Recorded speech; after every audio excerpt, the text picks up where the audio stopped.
Hello மக்களே, welcome to KB bytes. Police இல்லாத காலம், கோர்ட் இல்லாத காலம், தமிழ் கிராமங்களில் காப்பாற்றினது யாருன்னு தெரியுமா? ஆமாம், கருப்புசாமி. இன்றைக்கும் தமிழ்நாட்டில் நிறையா கிராமங்களில் இவரை கடவுளா தெய்வமாக கும்பிட்றாங்க. ஆனால் கருப்புசாமி ஜஸ்ட் சாமி இல்லை, நம்ம பழமையான தமிழ் கலாச்சாரோட முக்கியமான பார்ட்டு. இன்னைக்கும் அவரோட உண்மையான வரலாறு பார்க்கலாம். பழைய தமிழ்நாட்டில் கிராமங்களில் மோஸ்டா காடு பக்கத்துல தான் இருந்துச்சு. அப்போ மிருகங்கள், கொள்ளைக்காரங்க, எதிரி படை, நோய் இதெல்லாம் பெரிய பயமா இருந்துச்சு. அதனால ஒவ்வொரு ஊருக்கும் கிராமத்துக்கும் ஒவ்வொரு காவல் தெய்வம் வச்சாங்க. கிராம எல்லையில இருந்து ஜனங்களை ஊரை காப்பாத்துற தெய்வமா.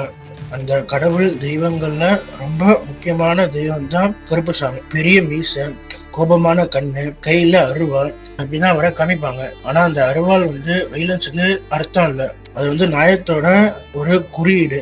தப்பு பண்றவங்கள தண்டிக்கிறதும் நல்லவங்களை காப்பாத்துறதும். கருப்புசாமி கோவில் மோஸ்ட்லி கிராம எல்லையில தான் இருக்கும். ஏன்னா பழமையான மக்கள் எல்லாம் நம்பினாங்க, டேஞ்சர் எல்லாம் எல்லா பக்கம் தான் வரும் அப்படின்னு சொல்லி. அதனால கருப்புசாமிய ஊரோட காவல் தெய்வமா பார்த்தாங்க. கோர்ட் இல்லாத காலத்துல கிராமத்துல ஏதாவது சண்டைகள் எல்லாம் முடிஞ்சுச்சுன்னா எல்லாம் கோவில்ல தான் முடிவு பண்ணுவாங்க. ஜனங்கள் கருப்புசாமி முன்னாடி நின்று சத்தியம் பண்ணுவாங்க. போய் சொன்னா கெட்ட விஷயம் நடக்கும்னு பயம் இருந்துச்சு. கருப்புசாமின்னா நியாயம் வழங்குற தெய்வம்னு பேர் வச்சாங்க. நிறைய பழைய காலத்து கதையெல்லாம் பாத்தீங்கன்னா ஐயனாரோட படை வீரம் தான் சொல்லுவாங்க. அதனாலதான் பல ஐயனார் கோவில்ல பக்கத்துல கருப்புசாமி சிலையும் குதிரை சிலையும் இருக்கும். இன்னைக்கும் தமிழ்நாடு கிராமங்கள்ல கருப்புசாமி திருவிழா ரொம்ப விசேஷமா நடக்கும். மேளம், உடுக்க, தீபந்தம், சாம்பிராணி புகை இதெல்லாம் சேர்ந்து ஒரு பவர்ஃபுல் அட்மாஸ்பியரை உருவாக்கும்.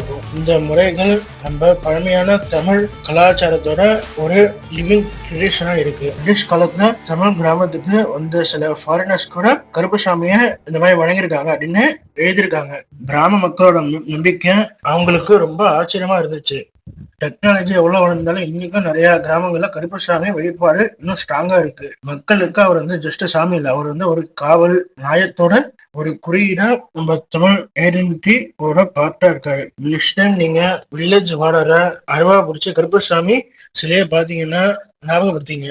அது ஜஸ்ட் ஒரு கோவில் சாமி இல்லை, அது பல நூறு ஆண்டுகளா தமிழ் பாரம்பரியமான ஒரு கடவுள் குறியீடு அப்படின்னு ஞாபகம் வச்சுங்க.